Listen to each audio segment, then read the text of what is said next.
The Iliad of Homer. Book 11. In the forenoon the fight is equal, but Agamemnon turns the fortune of the day towards the Achaeans until he gets wounded and leaves the field. Hector then drives everything before him till he is wounded by Diomed. Paris wounds Diomed. Ulysses, Nestor, and Idomeneus perform prodigies of valor. Machaon is wounded. Nestor drives him off in his chariot. Achilles sees the pair driving towards the camp and sends Patroclus to ask who it is that is wounded. This is the beginning of evil for Patroclus. Nestor makes a long speech. And now as dawn rose from her couch beside Tithonus, harbinger of light alike to mortals and immortals, Jove sent fierce discord with the ensign of war in her hands to the ships of the Achaeans. She took her stand by the huge black hull of Ulysses' ship, which was middlemost of all, so that her voice might carry farthest on either side, on the one hand towards the tents of Ajax son of Telamon, and on the other towards those of Achilles, for these two heroes, well assured of their own strength, had valorously drawn up their ships at the two ends of the line. There she took her stand, and raised a cry both loud and shrill that filled the Achaeans with courage, giving them heart to fight resolutely, and with all their might, so that they had rather stay there and do battle than go home in their ships. The son of Atreus shouted aloud, and bade the Argives gird themselves for battle, while he put on his armor. First he girded his goodly greaves about his legs, making them fast with ankle clasps of silver, and about his chest he set the breastplate which Cinyras had once given him as a guest gift. It had been noised abroad as far as Cyprus that the Achaeans were about to sail for Troy, and therefore he gave it to the king. It had 10 courses of dark cyanus, 12 of gold, and 10 of tin.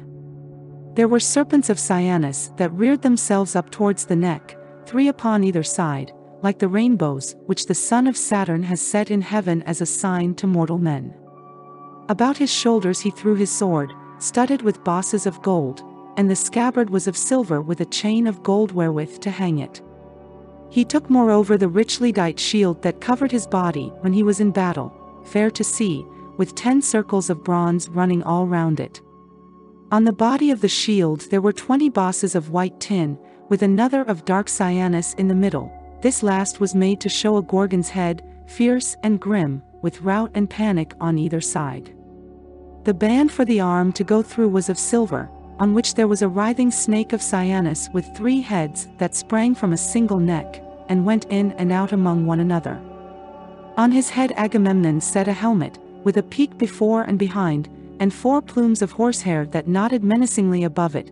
Then he grasped 2 redoubtable bronze-shod spears, and the gleam of his armor shot from him as a flame into the firmament, while Juno and Minerva thundered in honor of the king of rich Mycenae. Every man now left his horses in charge of his charioteer to hold them in readiness by the trench, while he went into battle on foot clad in full armor, and a mighty uproar rose on high into the dawning. The chiefs were armed and at the trench before the horses got there, but these came up presently.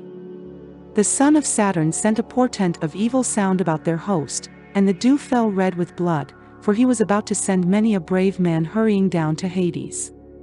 The Trojans, on the other side upon the rising slope of the plain, were gathered round great Hector, noble Polydamas, Aeneas who was honored by the Trojans like an immortal, and the 3 sons of Antenor, Polybus, Agenor, and young Acamas beauteous as a god. Hector's round shield showed in the front rank, and as some baneful star that shines for a moment through a rent in the clouds, and is again hidden beneath them, even so was Hector now seen in the front ranks and now again in the hindermost, and his bronze armor gleamed like the lightning of aegis-bearing Jove. And now as a band of reapers mow swathes of wheat or barley upon a rich man's land, and the sheaves fall thick before them, even so did the Trojans and Achaeans fall upon one another. They were in no mood for yielding but fought like wolves, and neither side got the better of the other. Discord was glad as she beheld them, for she was the only god that went among them. The others were not there, but stayed quietly each in his own home among the dells and valleys of Olympus. All of them blamed the son of Saturn for wanting to give victory to the Trojans, but Father Jove heeded them not. He held aloof from all, and sat apart in his all-glorious majesty, looking down upon the city of the Trojans, the ships of the Achaeans, the gleam of bronze, and alike upon the slayers and on the slain. Now so long as the day waxed and it was still morning, their darts rained thick on one another and the people perished. But as the hour drew nigh when a woodman working in some mountain forest will get his midday meal, for he has felled till his hands are weary, he is tired out, and must now have food, then the Danaans with a cry that rang through all their ranks, broke the battalions of the enemy. Agamemnon led them on, and slew first Biener, a leader of his people, and afterwards his comrade and charioteer Oileus, who sprang from his chariot and was coming full towards him, but Agamemnon struck him on the forehead with his spear. His bronze visor was of no avail against the weapon, which pierced both bronze and bone, so that his brains were battered in and he was killed in full fight. Agamemnon stripped their shirts from off them and left them with their breasts all bare, to lie where they had fallen. He then went on to kill Isus and Antiphus, 2 sons of Priam, the one a bastard, the other born in wedlock. They were in the same chariot, the bastard driving, while noble Antiphus fought beside him. Achilles had once taken both of them prisoners in the glades of Ida, and had bound them with fresh withes as they were shepherding, but he had taken a ransom for them. Now, however, Agamemnon son of Atreus smote Isus in the chest above the nipple with his spear, while he struck Antiphus hard by the ear and threw him from his chariot. Forthwith he stripped their goodly armor from off them and recognized them, for he had already seen them at ships when Achilles brought them in from Ida. As a lion fastens on the fawns of a hind and crushes them in his great jaws, robbing them of their tender life while he on his way back to his lair, the hind can do nothing for them even though she be close by, for she is in an agony of fear, and flies through the thick forest, sweating, and at her utmost speed before the mighty monster. So, no man of the Trojans could help Isus and Antiphus, for they were themselves flying in panic before the Argives. Then King Agamemnon took the 2 sons of Antimachus, Pisander and brave Hippolochus. It was Antimachus who had been foremost in preventing Helen's being restored to Menelaus, for he was largely bribed by Alexandrus, and now Agamemnon took his 2 sons, both in the same chariot, trying to bring their horses to a stand, for they had lost hold of the reins, and the horses were mad with fear. The son of Atreus sprang upon them like a lion, and the pair besought him from their chariot. "Take us alive," they cried, "son of Atreus, and you shall receive a great ransom for us. Our father Antimachus has great store of gold, bronze, and wrought iron, and from this he will satisfy you with a very large ransom, should he hear of our being alive at the ships of the Achaeans." With such piteous words and tears did they beseech the king, but they heard no pitiful answer in return. "If," said Agamemnon, "you are sons of Antimachus, who once at a council of Trojans proposed that Menelaus and Ulysses, who had come to you as envoys, should be killed and not suffered to return, you shall now pay for the foul iniquity of your father." As he spoke he felled Pisander from his chariot to the earth, smiting him on the chest with his spear, so that he lay face uppermost upon the ground. Hippolochus fled, but him too did Agamemnon smite. He cut off his hands and his head, which he sent rolling in among the crowd as though it were a ball. There he let them both lie, and wherever the ranks were thickest thither he flew, while the other Achaeans followed. Foot soldiers drove the foot soldiers of the foe in rout before them, and slew them. Horsemen did the like by horsemen, and the thundering tramp of the horses raised a cloud of dust from off the plain. King Agamemnon followed after, ever slaying them and cheering on the Achaeans. As when some mighty forest is all ablaze, the eddying gusts whirl fire in all directions till the thickets shrivel and are consumed before the blast of the flame, even so fell the heads of the flying Trojans before Agamemnon son of Atreus, and many a noble pair of steeds drew an empty chariot along the highways of war, for lack of drivers, who were lying on the plain, more useful now to vultures than to their wives. Jove drew Hector away from the darts and dust, with the carnage and din of battle, but the son of Atreus sped onwards, calling out lustily to the Danaans. They flew on by the tomb of old Ilus, son of Dardanus, in the middle of the plain, and past the place of the wild fig tree, making always for the city, the son of Atreus still shouting, and with hands all bedrabbled in gore. But when they had reached the Scaean gates and the oak tree, there they halted and waited for the others to come up. Meanwhile the Trojans kept on flying over the middle of the plain like a herd of cows maddened with fright when a lion has attacked them in the dead of night.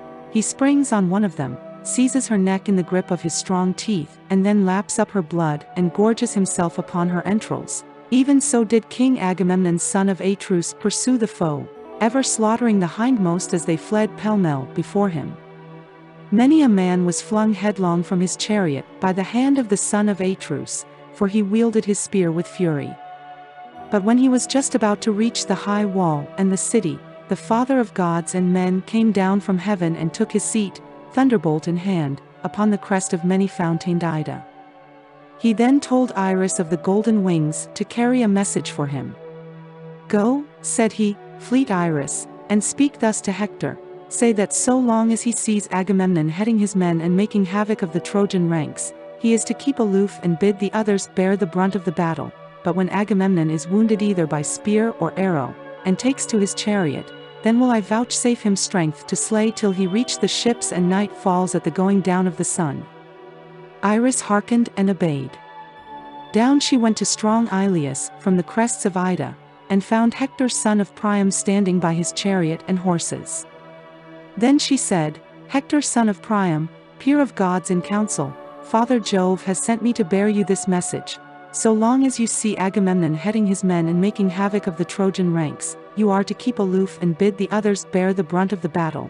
But when Agamemnon is wounded either by spear or arrow, and takes to his chariot, then will Jove vouchsafe you strength to slay till you reach the ships, and till night falls at the going down of the sun."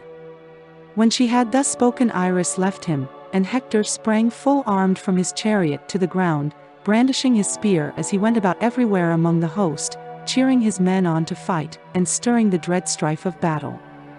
The Trojans then wheeled round, and again met the Achaeans, while the Argives on their part strengthened their battalions. The battle was now in array, and they stood face to face with one another, Agamemnon ever pressing forward in his eagerness to be ahead of all others. "Tell me now, ye muses that dwell in the mansions of Olympus, who, whether of the Trojans or of their allies, was first to face Agamemnon?" It was Iphidamas son of Antenor, a man both brave and of great stature, who was brought up in fertile Thrace, the mother of sheep. Cises, his mother's father, brought him up in his own house when he was a child, Cises, father to fair Theano.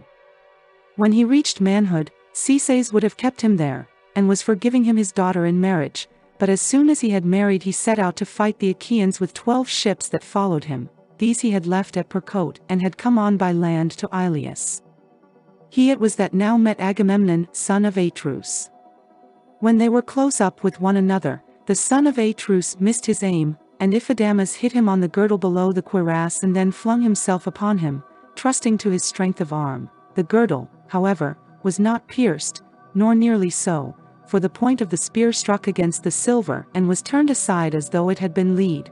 King Agamemnon caught it from his hand, and drew it towards him with the fury of a lion. He then drew his sword, and killed Iphidamas by striking him on the neck. So there the poor fellow lay, sleeping a sleep as it were of bronze, killed in the defense of his fellow citizens, far from his wedded wife, of whom he had had no joy though he had given much for her. He had given 100 head of cattle down, and had promised later on to give 1,000 sheep and goats mixed, from the countless flocks of which he was possessed.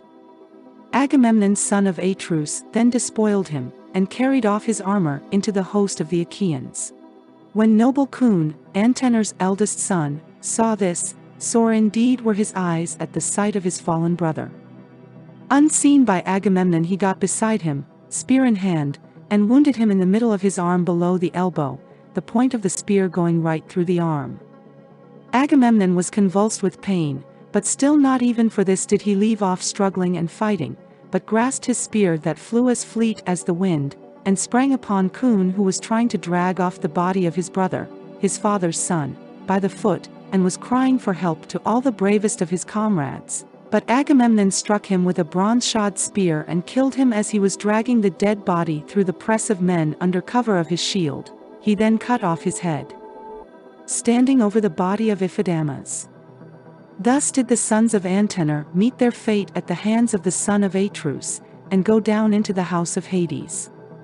As long as the blood still welled warm from his wound, Agamemnon went about attacking the ranks of the enemy with spear and sword, and with great handfuls of stone, but when the blood had ceased to flow and the wound grew dry, the pain became great.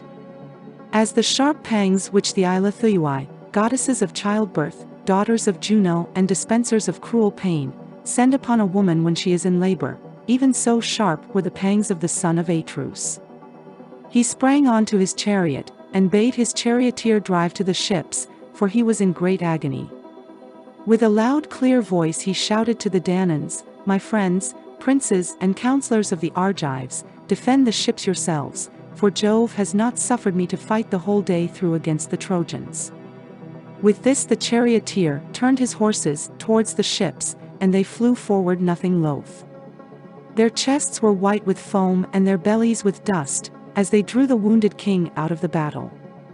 When Hector saw Agamemnon quit the field, he shouted to the Trojans and Lycians saying, "Trojans, Lycians, and Dardanian warriors, be men, my friends, and acquit yourselves in battle bravely. Their best man has left them, and Jove has vouchsafed me a great triumph. Charge the foe with your chariots that you may win still greater glory." With these words he put heart and soul into them all, and as a huntsman hounds his dogs on against a lion or wild boar, even so did Hector, peer of Mars, hound the proud Trojans on against the Achaeans. Full of hope he plunged in among the foremost, and fell on the fight like some fierce tempest that swoops down upon the sea, and lashes its deep blue waters into fury. What, then, is the full tale of those whom Hector son of Priam killed in the hour of triumph which Jove then vouchsafed him? First Asius, Autonus, and Opites, Dolops son of Clitius, Opheltius and Agelos, Aesymnus, Orus and Hipponus steadfast in battle. These chieftains of the Achaeans did Hector slay, and then he fell upon the rank and file. As when the west wind hustles the clouds of the white south, and beats them down with the fierceness of its fury, the waves of the sea roll high, and the spray is flung aloft in the rage of the wandering wind, even so thick were the heads of them that fell by the hand of Hector. All had then been lost and no help for it, and the Achaeans would have fled pell-mell to their ships, had not Ulysses cried out to Diomed, son of Tydeus, "What has happened to us that we thus forget our prowess? Come, my good fellow, stand by my side, and help me, we shall be shamed forever if Hector takes the ships." And Diomed answered, "Come what may, I will stand firm, but we shall have scant joy of it, for Jove is minded to give victory to the Trojans rather than to us." With these words he struck Thymbraeus from his chariot to the ground, smiting him in the left breast with his spear, while Ulysses killed Molion, who was his squire. These they let lie. Now that they had stopped their fighting, the two heroes then went on playing havoc with the foe, like two wild boars that turn in fury and rend the hounds that hunt them. Thus did they turn upon the Trojans and slay them, and the Achaeans were thankful to have breathing time in their flight from Hector. They then took two princes with their chariot, the two sons of Merops of Percote, who excelled all others in the arts of divination. He had forbidden his sons to go to the war, but they would not obey him, for fate lured them to their fall. Diomed son of Tydeus slew them both and stripped them of their armor, while Ulysses killed Hippodamus and Hypericus. And now the son of Saturn, as he looked down from Ida, ordained that neither side should have the advantage, and they kept on killing one another. The son of Tydeus speared Agastrophus son of Paeon in the hip joint with his spear. His chariot was not at hand for him to fly with, so blindly confident had he been. His squire was in charge of it at some distance, and he was fighting on foot among the foremost until he lost his life. Hector soon marked the havoc Diomed and Ulysses were making, and bore down upon them with a loud cry, followed by the Trojan ranks. Brave Diomed was dismayed when he saw them, and said to Ulysses who was beside him, "Great Hector is bearing down upon us and we shall be undone. Let us stand firm and wait his onset." He poised his spear as he spoke and hurled it, nor did he miss his mark. He had aimed at Hector's head near the top of his helmet, but bronze was turned by bronze, and Hector was untouched, for the spear was stayed by the visored helm made with 3 plates of metal, which Phoebus Apollo had given him.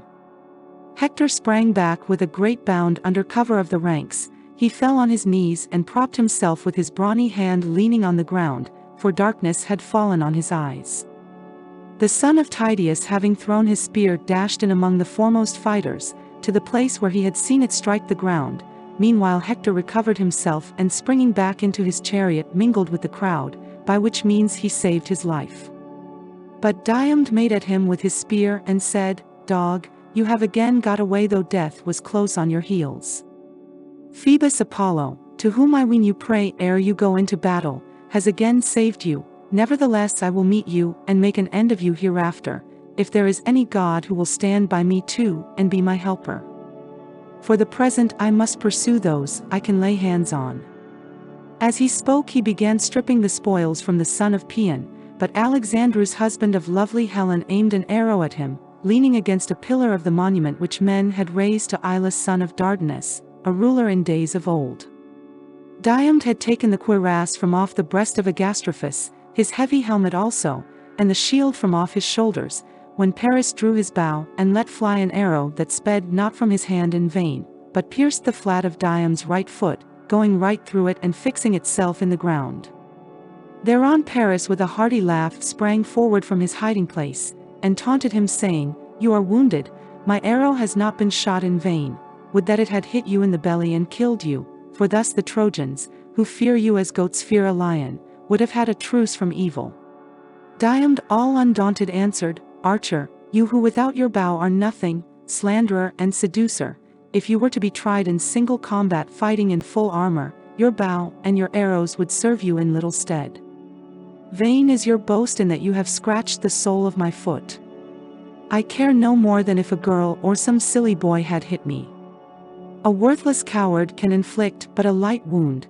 When I wound a man though I but graze his skin it is another matter, for my weapon will lay him low. His wife will tear her cheeks for grief and his children will be fatherless, there will he rot, reddening the earth with his blood, and vultures, not women, will gather round him." Thus he spoke, but Ulysses came up and stood over him. Under this cover he sat down to draw the arrow from his foot, and sharp was the pain he suffered as he did so. Then he sprang on to his chariot and bade the charioteer drive him to the ships, for he was sick at heart. Ulysses was now alone, not one of the Argives stood by him, for they were all panic-stricken. "Alas," said he to himself in his dismay, "what will become of me?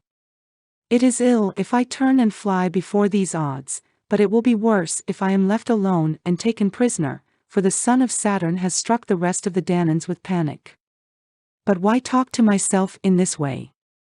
Well do I know that though cowards quit the field, a hero, whether he wound or be wounded, must stand firm and hold his own." While he was thus in two minds, the ranks of the Trojans advanced and hemmed him in, and bitterly did they come to rue it. As hounds and lusty youths set upon a wild boar that sallies from his lair whetting his white tusks, they attack him from every side, and can hear the gnashing of his jaws, but for all his fierceness they still hold their ground, even so furiously did the Trojans attack Ulysses. First he sprang spear in hand upon Diopites and wounded him on the shoulder with a downward blow, then he killed Thun and Ennomus. After these he struck Chersidamas in the loins under his shield as he had just sprung down from his chariot, so he fell in the dust and clutched the earth in the hollow of his hand. These he let lie, and went on to wound Charops son of Hippasus' own brother, to noble Socus. Socus, hero that he was, made all speed to help him, and when he was close to Ulysses he said, "Far-famed Ulysses, insatiable of craft and toil, this day you shall either boast of having killed both the sons of Hippasus and stripped them of their armor, or you shall fall before my spear." With these words he struck the shield of Ulysses. The spear went through the shield and passed on through his richly wrought cuirass, tearing the flesh from his side, but Pallas Minerva did not suffer it to pierce the entrails of the hero.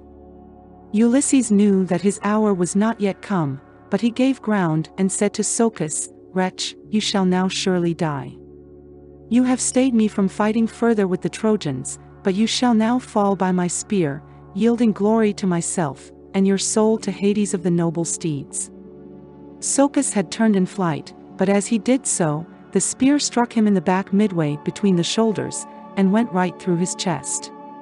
He fell heavily to the ground and Ulysses vaunted over him saying, "O Socus, son of Hippasus tamer of horses, death has been too quick for you, and you have not escaped him. Poor wretch, not even in death shall your father and mother close your eyes, but the ravening vultures shall enshroud you with the flapping of their dark wings and devour you. Whereas even though I fall, the Achaeans will give me my due rights of burial." So saying, he drew Socus's heavy spear out of his flesh and from his shield, and the blood welled forth when the spear was withdrawn, so that he was much dismayed. When the Trojans saw that Ulysses was bleeding, they raised a great shout and came on in a body towards him. He therefore gave ground, and called his comrades to come and help him. Thrice did he cry as loudly as man can cry, and thrice did brave Menelaus hear him. He turned, therefore, to Ajax, who was close beside him, and said, "Ajax, noble son of Telamon, captain of your people, the cry of Ulysses rings in my ears, as though the Trojans had cut him off and were worsting him while he is single-handed. Let us make our way through the throng, it will be well that we defend him. I fear he may come to harm for all his valor if he be left without support, and the Danaans would miss him sorely." He led the way, and mighty Ajax went with him. The Trojans had gathered round Ulysses like ravenous mountain jackals round the carcass of some horned stag that has been hit with an arrow. The stag has fled at full speed so long as his blood was warm and his strength has lasted, but when the arrow has overcome him, the savage jackals devour him in the shady glades of the forest. Then heaven sends a fierce lion thither, whereon the jackals fly in terror, and the lion robs them of their prey. Even so did Trojans many and brave gather round crafty Ulysses, but the hero stood at bay and kept them off with his spear. Ajax then came up with his shield before him like a wall, and stood hard by, whereon the Trojans fled in all directions.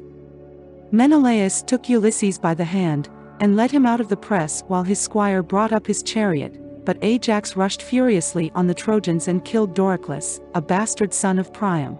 Then he wounded Pandocus, Lysandrus, Piraeus, and Pylades.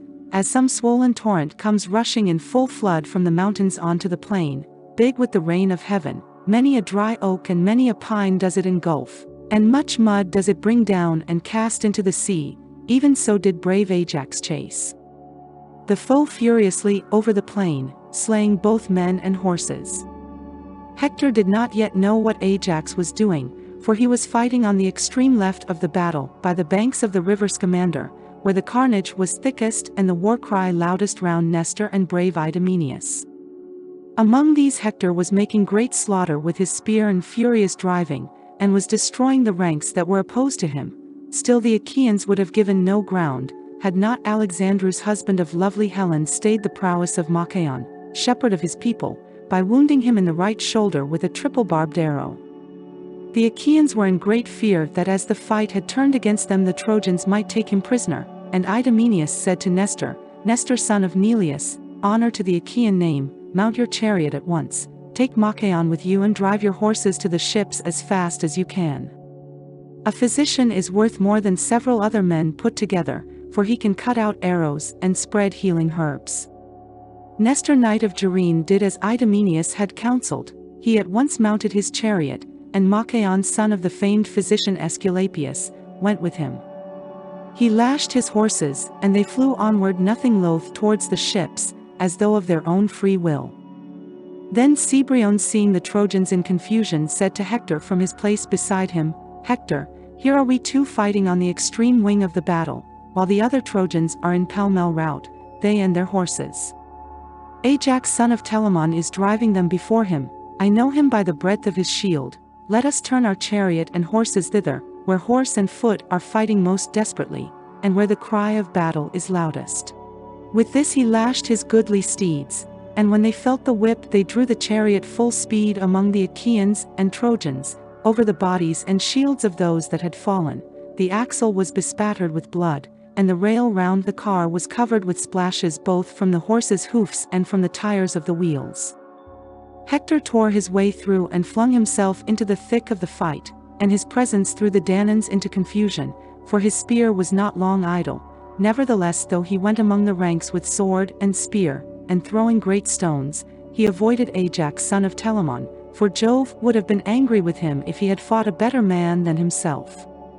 Then Father Jove from his high throne struck fear into the heart of Ajax, so that he stood there dazed and threw his shield behind him. looking fearfully at the throng of his foes as though he were some wild beast, and turning hither and thither but crouching slowly backwards.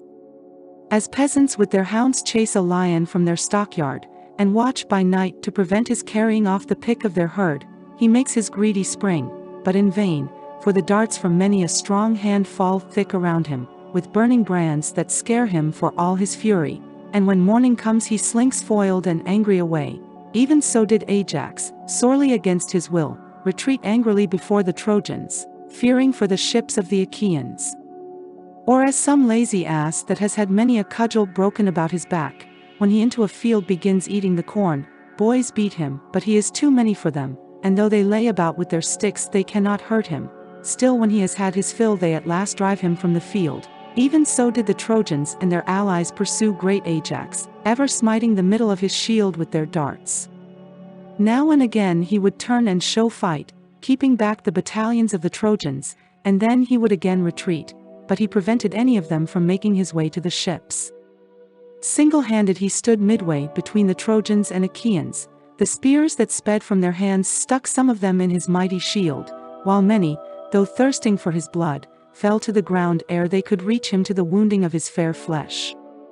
Now when Eurypylus the brave son of Euaemon saw that Ajax was being overpowered by the rain of arrows, he went up to him and hurled his spear. He struck Apisaon son of Phausias in the liver below the midriff, and laid him low.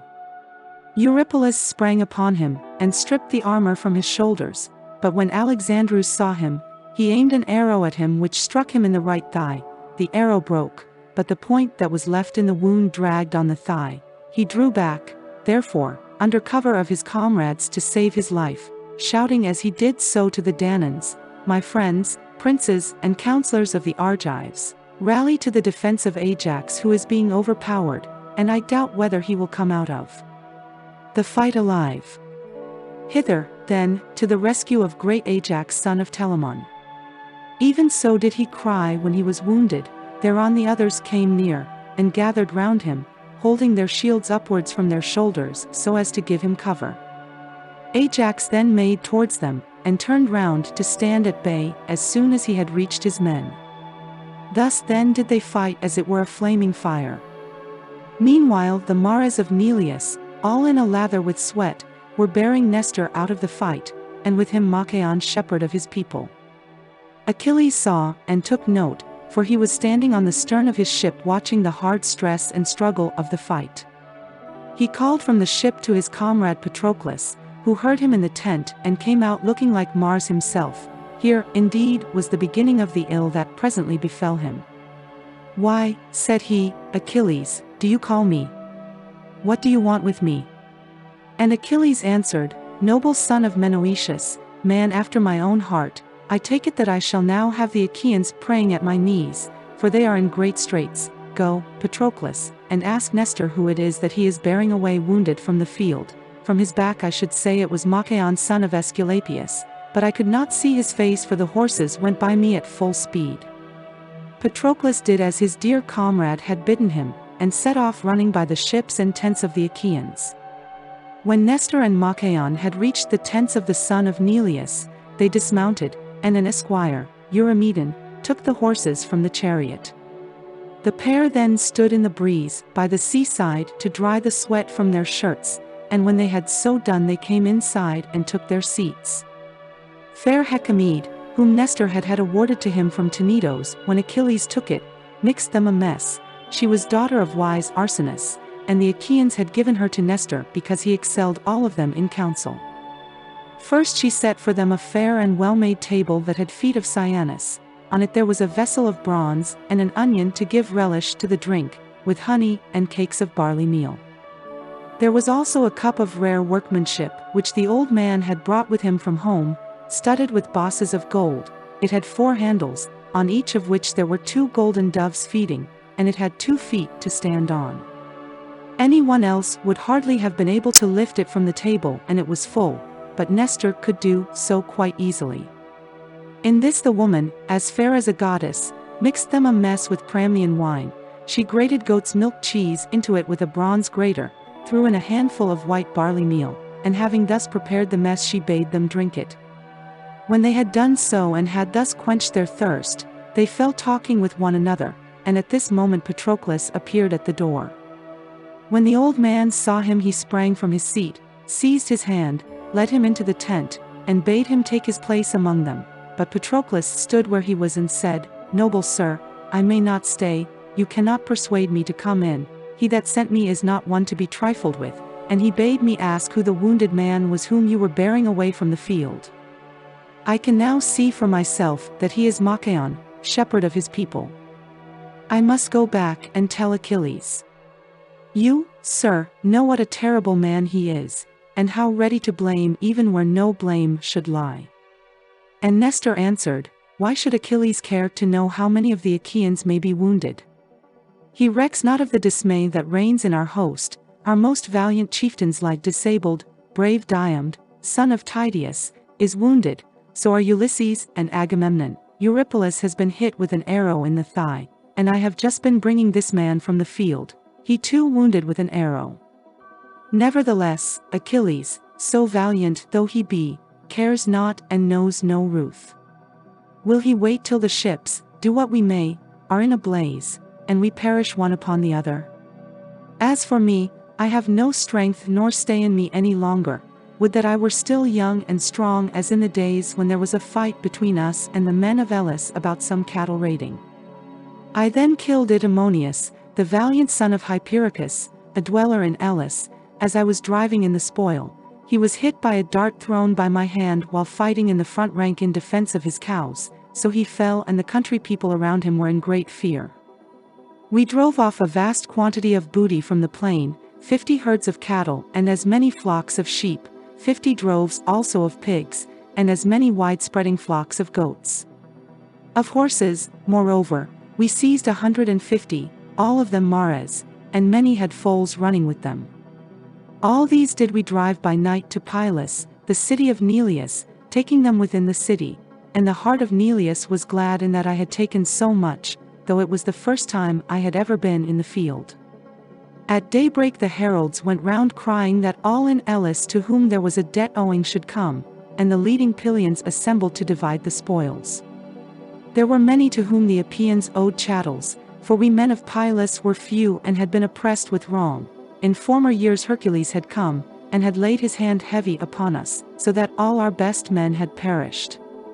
Neleus had had 12 sons, but I alone was left, the others had all been killed. The Achaeans, presuming upon all this, had looked down upon us, and had done us much evil. My father chose a herd of cattle and a great flock of sheep, 300 in all, and he took their shepherds with him, for there was a great debt due to him in Elis, to wit 4 horses, winners of prizes. They and their chariots with them had gone to the games, and were to run for a tripod, but King Achaeans took them, and sent back their driver, grieving for the loss of his horses. Neleus was angered by what he had both said and done, and took great value in return, but he divided the rest, that no man might have less than his full share. Thus did we order all things, and offer sacrifices to the gods throughout the city. But 3 days afterwards the Achaeans came in a body, many in number, they and their chariots, in full array, and with them the 2 Moliones in their armor, though they were still lads and unused to fighting. Now there is a certain town, Thryoessa, perched upon a rock on the river Alpheus, the border city of Pylus. This they would destroy, and pitched their camp about it, but when they had crossed their whole plain, Minerva darted down by night from Olympus and bade us set ourselves in array, and she found willing soldiers in Pylus, for the men meant fighting. Neleus would not let me arm, and hid my horses, for he said that as yet I could know nothing about war. Nevertheless Minerva so ordered the fight that, all on foot as I was, I fought among our mounted forces, and vied with the foremost of them. There is a river Mineus that falls into the sea near Arene, and there they that were mounted, and I with them, waited till morning, when the companies of foot soldiers came up with us in force. Thence in full panoply and equipment we came towards noon to the sacred waters of the Alpheus, and there we offered victims to Almighty Jove, with a bull to Alpheus, another to Neptune, and a herd heifer to Minerva. After this we took supper in our companies, and laid us down to rest each in his armor by the river. The Achaeans were beleaguering the city, and were determined to take it, but ere this might be there was a desperate fight in store for them. When the sun's rays began to fall upon the earth we joined battle, praying to Jove and to Minerva, and when the fight had begun, I was the first to kill my man and take his horses, to wit the warrior Mulius. He was son-in-law to Augeas, having married his eldest daughter, golden-haired Agamemnon, who knew the virtues of every herb which grows upon the face of the earth. I speared him as he was coming towards me, and when he fell headlong in the dust, I sprang upon his chariot and took my place in the front ranks. The Achaeans fled in all directions when they saw the captain of their horsemen, the best man they had, laid low, and I swept down on them like a whirlwind, taking 50 chariots, and in each of them 2 men bit the dust, slain by my spear. I should have even killed the 2 Moliones, sons of Actor, unless their real father, Neptune lord of the earthquake, had hidden them in a thick mist and borne them out of the fight. Thereon Jove vouchsafed the Pylians a great victory, for we chased them far over the plain, killing the men and bringing in their armor, till we had brought our horses to Buprasium, rich in wheat, and to the Olenian rock, with the hill that is called Elysian, at which point Minerva turned the people back. There I slew the last man and left him. Then the Achaeans drove their horses back from Buprasium to Pylos, and gave thanks to Jove among the gods, and among mortal men to Nestor. Such was I among my peers, as surely as ever was, but Achilles is for keeping all his valor for himself. Bitterly will he rue it hereafter when the host is being cut to pieces. My good friend, did not Menoetius charge you thus, on the day when he sent you from Phthia to Agamemnon? Ulysses and I were in the house, inside, and heard all that he said to you, for we came to the fair house of Peleus while beating up recruits throughout all Achaea, and when we got there we found Menoetius and yourself, and Achilles with you. The old knight Peleus was in the outer court, roasting the fat thigh bones of a heifer to Jove the Lord of Thunder, and he held a gold chalice in his hand from which he poured drink offerings of wine over the burning sacrifice. You two were busy cutting up the heifer, and at that moment we stood at the gates, whereon Achilles sprang to his feet, led us by the hand into the house, placed us at table, and set before us such hospitable entertainment as guests expect. When we had satisfied ourselves with meat and drink, I said my say and urged both of you to join us. You were ready enough to do so, and the 2 old men charged you much and straitly. Old Peleus bade his son Achilles fight ever among the foremost and outvie his peers, while Menoetius the son of Actor spoke thus to you, my son, said he, Achilles is of nobler birth than you are, but you are older than he, though he is far the better man of the 2. Counsel him wisely, guide him in the right way, and he will follow you to his own profit. Thus did your father charge you, but you have forgotten. Nevertheless, even now, say all this to Achilles if he will listen to you. Who knows but with heaven's help you may talk him over, for it is good to take a friend's advice. If, however, he is fearful about some oracle, or if his mother has told him something from Jove, then let him send you, and let the rest of the Myrmidons follow with you, if perchance you may bring light and saving to the Danaans. And let him send you into battle clad in his own armor, that the Trojans may mistake you for him and leave off fighting. The sons of the Achaeans may thus have time to get their breath, for they are hard pressed and there is little breathing time in battle. You, who are fresh, might easily drive a tired enemy back to his walls and away from the tents and ships. With these words he moved the heart of Patroclus, who set off running by the line of the ships to Achilles, descendant of Aeacus. When he had got as far as the ships of Ulysses, where was their place of assembly and court of justice, with their altars dedicated to the gods, Eurypylus son of Euaemon met him, wounded in the thigh with an arrow, and limping out of the fight. Sweat rained from his head and shoulders, and black blood welled from his cruel wound, but his mind did not wander. The son of Menoetius, when he saw him, had compassion upon him and spoke piteously, saying, O unhappy princes and counselors of the Danaans, are you then doomed to feed the hounds of Troy with your fat, far from your friends and your native land? Say, noble Eurypylus, will the Achaeans be able to hold great Hector in check, or will they fall now before his spear?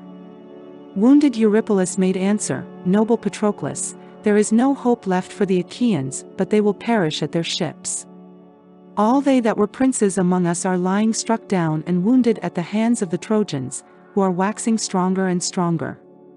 But save me and take me to your ship, cut out the arrow from my thigh, wash the black blood from off it with warm water, and lay upon it those gracious herbs which, so they say, have been shown you by Achilles, who was himself shown them by Chiron, most righteous of all the centaurs. For of the physicians Podalirius and Machaon, I hear that the one is lying wounded in his tent and is himself in need of healing, while the other is fighting the Trojans upon the plain. Hero Eurypylus, replied the brave son of Menoetius, how may these things be? What can I do? I am on my way to bear a message to noble Achilles from Nestor of Gerene, bulwark of the Achaeans, but even so I will not be unmindful of your distress. With this he clasped him round the middle and led him into the tent, and a servant, when he saw him, spread bullock skins on the ground for him to lie on. He laid him at full length and cut out the sharp arrow from his thigh. He washed the black blood from the wound with warm water. He then crushed a bitter herb, rubbing it between his hands, and spread it upon the wound. This was a virtuous herb which killed all pain, so the wound presently dried and the blood left off flowing. Thank you for watching. If you are enjoying the Iliad, please let us know by hitting the like and subscribe buttons. We will see you next time.